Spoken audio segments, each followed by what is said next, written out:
Beep, beep, beep, beep. Welcome to the Court of the EDA Jester. How are you, everybody? I hope you're well. Another day, another dollar, another shirt with a dirty collar.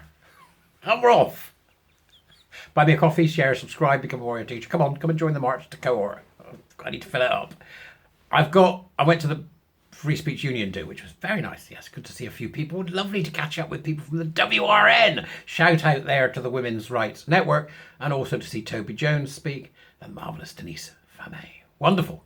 So a really enjoyable evening there. I wasn't able to stay because I was teaching, so I saw most of it, but had to leave early. Let's just talk about cancellation, because Denise was cancelled in the arts, you remember, yeah? There's Joe Phoenix, Kathleen Stock, Judy Bindle, women that have been turned away from bars on Canal Street. There's all sorts of examples of cancelling, but I think that one of the most egregious is the marvellous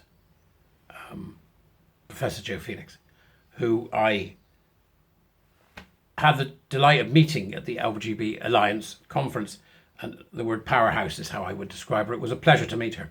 So we now know the absolute degree of horrific behaviour by the Open University employees who attempted to bring her down and ended up in a tribunal, which, if you go and read the tribunal tweets from this particular tribunal, that's got some of the most gobsmacking stuff you'll ever see since Alison Bailey. That's all I can say, right? People not knowing what women are and people not knowing what men are. And people saying people shouldn't be able to... It's utterly surreal, and it's a damning indictment of the Open Universities. Absolute inactivity when this whole thing kicked off. Unusually, but also I think in a very positive turn of events, we have the Daily Mail article from the 3rd of February by Stuart Carr. And Stuart has brought to us the vindictive academics blasted by judge for hounding lesbian professor out of the Open University in a harassment campaign over her gender-critical beliefs. And I provide the link downstairs. In the Dubris, good people, as one would expect. They've actually named them. So here we go. A roll call of utter academic horrors and asshats. Let us begin. These are the academics who were blasted in a stinging judgment by an employment tribunal after they hounded a lesbian lecturer out of their job, talking there, of course, of Joe Phoenix. Criminology expert Joe, 59, saw her name, I don't know why that matters, saw her name dragged through the mud at the Open University once her views on the importance of biological sex became known. Despite assuring colleagues she was not transphobic, a small group of everything's transphobic. Everything the light touches is transphobic. You can't appease these buggers. I think Joe may know that now. She probably knew it then, if the truth be told. She's a smart cookie, our Joe. Despite assuring colleagues she was not transphobic, a small group continued their activism. They refused to set aside their personal politics to allow freedom of opinion. So this was a group of academics trying to shut down free speech. Right? Yeah, I know, takes a minute. Only takes a minute, girl.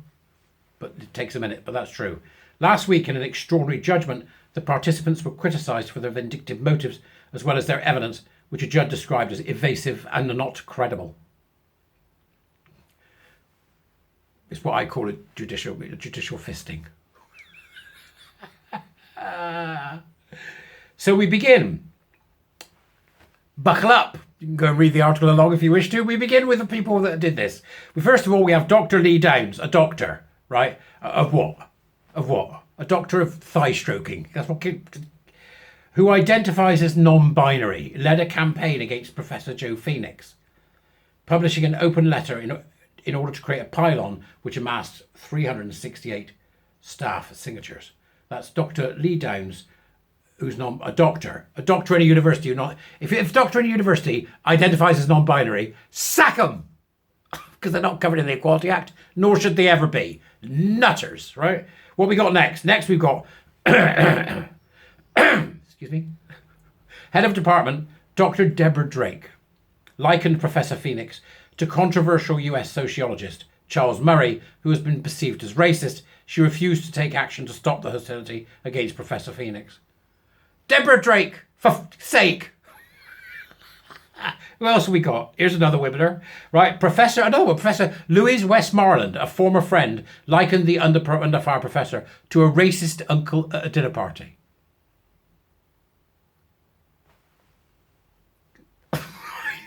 just surreal, right? Employment judge Jennifer Young said, on multiple occasions, whenever gender-critical views were expressed at the Open University, Dr. Downs complained or tried to get the view suppressed. The claimant's gender-critical beliefs made Dr. Downs feel palpably uncomfortable. Right? Dr. Downs, yeah? That's the non-binary nitwit, yeah? Dr. Downs, right? So Dr. Downs felt uncomfortable, right? So what? Good. That's how you learn, right? How you learn not to be an idiot. When you have a position such as the one that you've got, you non-binary numpty. The judge went on. The purpose of signing the open letter was to create an intimidating, hostile, degrading, humiliating, or offensive environment for Professor Phoenix. We conclude that having 368 of your colleagues sign a public letter saying that you are part of a group that is fundamentally transphobic is stigmatizing and damaging. Right? That's pretty unequivocal, isn't it? That's pretty on the nose.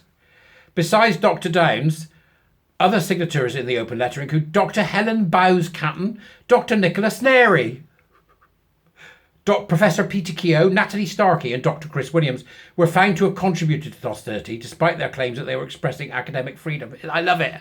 What is it? What's that saying? What's good for the goose is good for the gander, or what's sauce for the goose is sauce for the gander? Yeah, this is what you get. You absolutely revolting critical social justice misfits, which is what you are. You're misfits, right? You shouldn't have a job. And I sincerely hope the Open University is going to be reviewing your employment after you brought them into such disrepute with your hateful and disgusting behaviour.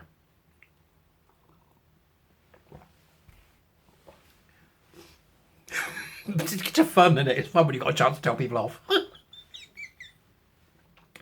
Rather than stamp out the febrile atmosphere, that's a word we don't use in us, febrile, on campus, departmental leaders at the university left Professor Phoenix to face the onslaught alone, and even blamed her for having spoken out in the first place. Professor Louise Westmoreland, a former friend. Oh, I've done that bit, I called her a racist uncle, right? Right, so then you've got pictures of them, right? All of them, right? It's just so embarrassing for them. So let's get these pictures plastered everywhere, shall we? Just to give them a taste of their own medicine. Professor Keogh, you've got a picture of him, and he's sort of looking to the right. Right, I wonder why.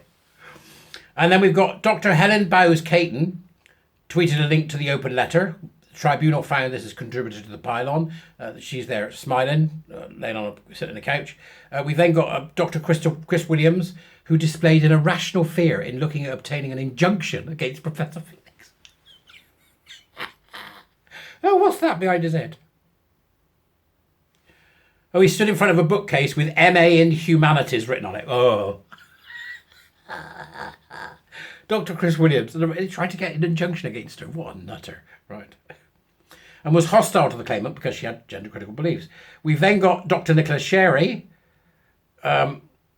who tweeted, the Open University should be extremely concerned about what effect this gender-critical search network will have on their academic credibility. It's absolutely surreal. They're the opposite of what they think they are. They think that they're the ones with academic credibility. They're not. You've got none. And the Open University should fire you. Right? And I'd like the Open University to make a written statement saying they fired you. It goes on and on and on and on with a lovely, at the end, fantastic smiley photo of Jo, and the only thing missing is her raising her arm like this. Open University, fire them and make a public statement saying you have. See you later.